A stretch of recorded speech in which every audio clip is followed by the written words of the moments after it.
Хууль зүйн байнгын орооны гишүүдээ та бүхэнд өдрийн мэнд хүргье. Шударгаар эрхийн агуулга нь аливаа хүн эрүүгийн хэрэг татагдсан үеэс эхлэн ял, шийтгэл, идэж дуусах хүртэлх үеийг хамруулсан өргөн хүрээтэй ойлголт юм а. Гэмт хэрэг сэрдэгдэн шалгагдаж байгаа хүнтэй мөрдөн шалгах шүүх эрх мэдлийн байгууллагууд хэрхэн хандсаж байгаа олон улсын гэрээгээр баталгаажуулсан хүний эрхийг хэрхэн хүндэтгэж хамгаалж байгаагаас тухайн улс орон дох хүний эрхчлөөний байдал, хууль дээдлэх ёс ямар төвчөнд хүрснийг илэрхийлэх шалгуур үзүүлэлт болдгоо.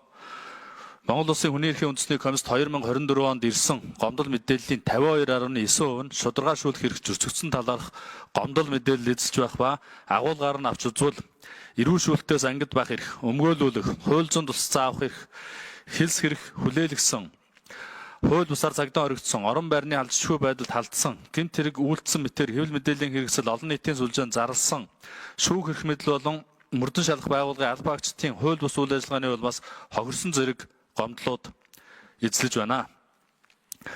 Эрүү шүүлтийн нөхцөл байдлын талаар 2017-оос 2024 онд эрүү шүүлт тулгах гэмт хэргийн талаар хууль хяналтын байгууллагуудад 414 гомдол мэдээлэл бүртгэгдсэнээс 275 гомдол мэдээлэлд хэрэг хүртэлтийн хэрэг нээхээс татгалзаж шийдвэрлсэн байна.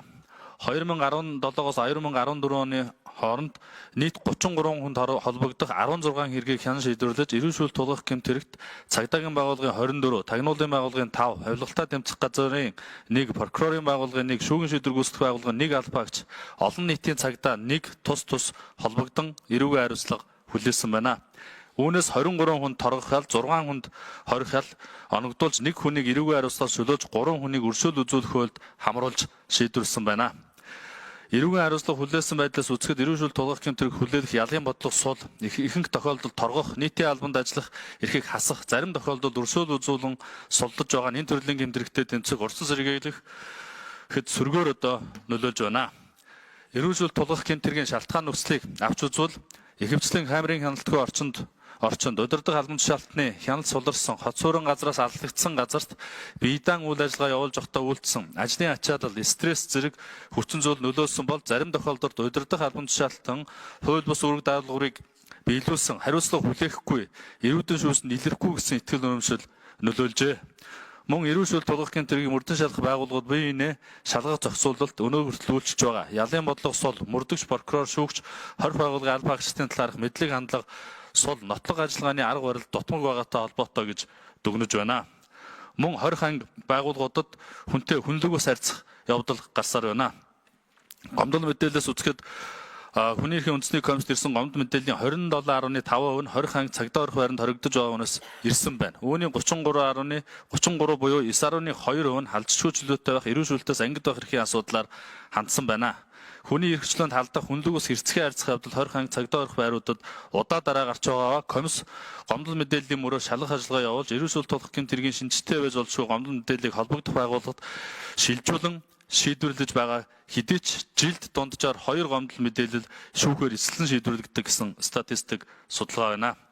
2022 онд хорих ангид ял хэлж байсан 1142 хоригдлоос авсан санал асуулгын дөнгөөс албан агчдын зүгээс хүнлэгөөс хэрцгий нэр төрийг доромжлон харьцдаг гэж 22.5% нь хариулж байсан бол 2024 онд 274 хоригдлоос авсан санал асуулгад 27% нь мөн тийм гэж хариулсан. Энэ үзүүлэлт 4.5%-аар өссөн байгааг харуулах үзүүлэлт юм а. 2. Мэдүүлэг авах үеийн хүний эрхийн асуудал мөн анхаарал татсаар байна.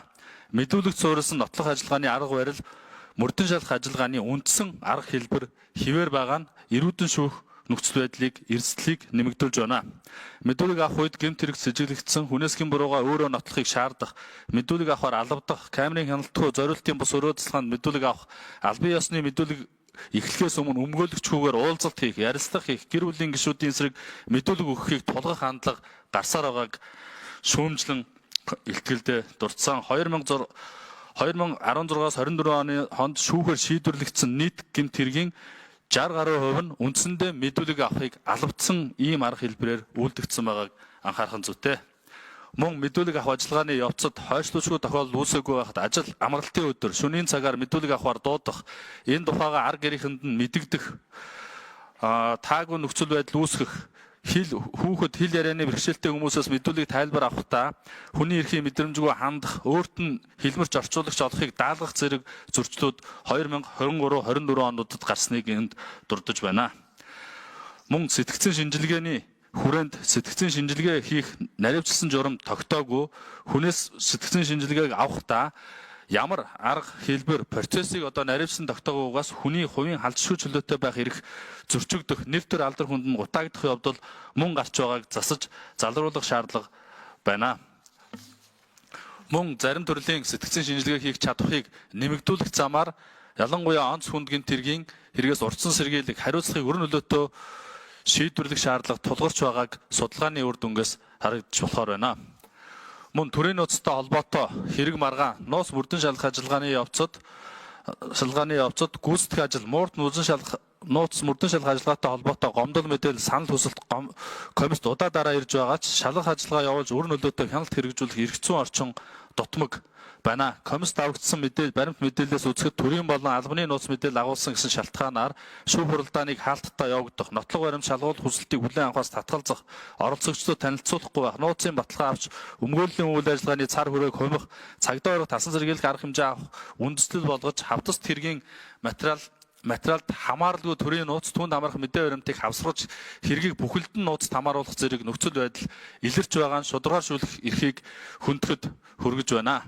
Мөн төрийн нууцтай холбоотой хэргийг хурдан шуурхаа шалгаж байгаа боловч зарим хэрэгүүд дээр төдийлөн ижил төвшөнд үйлчлэхгүй байна. Тухайлбал сэтгүүлчтэй холбоотой төрийн нууц задруулсан хэргийг маш шуурхаа шалгаж илрүүлж холбогдох хариуцлагыг хүлээлгэсэн боловч төрийн нууцыг задруулсан хүнд өнөөдрийг хүртэл хариуцлага оногдуулаагүй асуудал үргэлжилж байгааг шүүмжлэлтэй хандж байна. Мөрдөн шалгах ажиллагааны явцад хувийн нууцыг задруулах, гэмт хэрэг үйлдэлсэн мэтээр олон нийтэд зарлах, эрүүгийн хэрэг үүсгэхээс өмнөх үе шатуудад олон нийтийн мэдээллийн хэрэгслээр гэмт хэргийн нууцыг задлах хандлага түгээмэл байгааг засаж залруулах шаардлага байна гэж үзсэн. Мөн цагдаа орох талсан сэргийлэх арга хэмжээний хэрэгжүүлэхдээ цагдаа хорж байгаа үндэслэлийг оролцогчдод бодитоогоор танилцуулах, шүүх хуралдааныг өмгөөлөгч болон прокурорын эрх тэгш мэтгэлцээний зарчим дээр явуулдгүй энэ хандлага өнөө хүртэл үргэлжилсээр байгааг засах шаардлагатай байна. Мөн цагдаа орох байранд хоригдож байгаа хүүхдүүдэд боловсролын үйлчилгээг шуурхаа тасралтгүй явуулахгүй байх, жирэмсэн эмэгтэй хүүхдийн асуудалд анхаарал хандуулах шаардлага мөн сул байгааг энэхүү илтгэлд баримттайгаар дурдсан болно. Мөн цагдаа орох талсан сэргийлэх арга хэмжээний эрх зүйн зохицуултыг боловсронгүй болгох талаар үе шаттай арга хэмжээ авж байгаа боловч цагдаа орох талсан сэргийлэх арга хэмжээг сунгах шүүх хуралдаанд өмгөөлөгч цагдаа орогдсон хүний аль нь оролцохгүйгээр хэргийг өмнө авсан баримтад нь тулгуурлан сунгах явдал түгээмэл байгааг засах шаардлага байна гэж үзсэн. Түүнчлэн цагдаа орох талсан сэргийлэх арга хэмжээг хэрэгжүүлэхдээ хүүхдийн эрхийг хүндэтгэхгүй ар гэрт нь байгаа өндөр настай хүүхэд хараа хяналтгүй орхигдсон хүүхдийн асуудлыг мөн нэг мөр хэрэгжүүлж чадахгүй байгааг шүүх цаашид анхаарах шаардлага байна гэж үзсэн. Мөн хилээр гарах талсан сэргийлэх арга хэмжээг хэрэгжүүлэх үйл ажиллагааны эрх зүйн зохицуулалт оновчгүй шүүх прокурорын байгууллагын үүргийг тодорхой хуульчлаагүйгээс иргэд хохирох хандлага түгээмэл байна. Тухайлбал бид бүхний мэддэг ногоон автобусны гэрэгт холбогдсон бүгд найрамдах Солонгос улсын иргэн хэргийг хэрэгсэхгүй болгосноос хойш 4 сарын хугацаанд хилээр орох эрхийг нь хязгаарлаж сэтгэл санааны болон бие махбодын шанал зовирд оруулсан энэ кейс 2024 онд бий болсон бөгөөд хэргийг хэрэгсэхгүй болсноос хойш 5 сарын дараа Монгол улсаас гарч явсан энэ кейс дахин үргэлжлэх нөхцөл байдал хэвээр байна. Мөн хорих ялыг оногдуулах хандлага буурж байгаа боловч өнөөдөр хорих ангид ял хэллэгсдийн тоо нэмэгдэж байна. 2024 оны 1-р улирлын байдлаар 4590 хүн хорих ял эдэлж байгаа нь өмнөх онтой харьцуулахад 0.6%-аар өссөн нь хорих ангид дахь хүнлэг бус хэрцгий харьцах, эрүүдэн шүүх нөхцөл байдал, төсөв санхүү бусад хүний эрхийн асуудлуудыг бий болгож байгааг анхааран засах шаардлага байна. Эцэст нь зөрчлийн хэрэгт давзаалтах эрхийн хэрэгжилт хангалтгүй байна. Зөрчлийн хэрэгт баримтлах шийтгэл авагдсан иргэдийн 47% нь 7 хоногоо хугацаагаар баримтлах шийтгэл авж байгаа бөгөөд эдгээрийн дөнгөж 1.9% нь давзаалтах эрхээ хэрэгжүүлсэн судалгаа байгааг анхаарах шаардлага байна. За 2 минутанд тогтоогаад саналаа хэлчих. За эдгээр нөхцөл байдал дээр тулгуурлан Өнөөдрийн үндэсний комиссаас дараах хэд хэдэн саналыг төсөөлж байна. Нэгдүгээрт нь эрүүгийн хэрэг зөрчил шалган шийдвэрлэх ажиллагааны явцад сэтгцийн шинжилгээ хийх, хүний биеэс биологийн дээж авах зэрэг хүний халдшгүй чөлөөтэй байхыг хязгаарлах зөвшөөрлийг прокурорын саналыг үндэслэн зөвхөн шүүх шийдвэрлэдэг байх. Сэтгцийн шинжилгээ хийх процессын зохицуулалтыг боловсронгуй болгох шаардлага байна. Хэрэг хариуцах чадвартай боловч сэтгцийн эмгэгтэй хүмүүс ялангуяа хэрэг хариуцах хязгаарлагдмал чадвартай хүмүүст ял оногдуулахын зэрэгцээ эмнэлгийн чанартай албадлын арга хэмжээ авах эрх зүйн зохицуултыг боловсронгуй болгох, тэдгээр этгээдэд суллагчны дараа тавих хяналтыг сайжруулах шаардлага байна. Гүйцэтгэх ажил нууц мөрдөн шалгах ажиллагааны үр дүнд олж авсан нотлого баримтыг шүүхийн шатанд ил болгож хавцас зэрэгт тусгах эрх зүйн зохицуултыг боловсронгуй болгох. Баримтлах шийтгэл оногдуулсан шийдвэрт давзаалдах талаар хүсэлт гаргасан дараа шүүхийн шийдвэрийн биелэлтийг төдгөлзүүлэх эрх зүйн зохицуултыг боловсронгуй болгох. Мөн бусдыг гэмт хэрэг үйлдсэн гин буруутай мэтээр олон нийтэд зарлах, дүгнэлт хийх, түүний сөрөг үр дагаврыг олон нийтэд ойлгуулах, үүнээс урьдчилан сэргийлэх чиглэлээр эрүүгийн хэрэг хан шийдвэрлэх тухай хуулийн холбогдох зүйл заалтуудыг нэмэлт өөрчлөлт оруулах шаардлагатай. Мөн гэмтэргийн улмаас хохирсон хохирол нөхөн төлөвлөх тухай асуудлыг боловсронгуй болгож хохирол нөхөн төлөвлөх тухай хуулийн хэрэгцээ шаардлагыг судалж шийдвэрлэх. Гэмтэргийн улмаас учирсан хохирлыг нөхөн төлөх төсвийг гин буруутай этгээдээс гаргуулсан мөнгөн төлбөр, гэмтэрэг зөрчлийн торгуул, хүүгийн орлого, авилгын улмаас хураагдсан хөрөнгө орлого, бусад их хөрсөөр бүрдүүлэх, эрх зүйн орчныг бүрдүүлэх. Ирүүшүүлтийн хохирогчийг хамгаалах, нөхөн сэргээг чиглэсэн хууль эрх зүйн, эрүүл мэнд, сэтгэл зүйн үйлчлэгээ үзүүлэх, нийгмийн амьдралд иргэн ороход дэмжлэг үзүүлэх бие даасан хуулийн хэрэгцээ шаардлага байгаа эсхийг судлаж батлах шаардлага байна гэсэн саналыг гаргаж байна. Анхаарал тавьсанд баярлалаа. За, инкол гишүүнд баярлалаа. За, ингээд Монгол улс дахь хүний эрх чөлөөний байдлын талаарх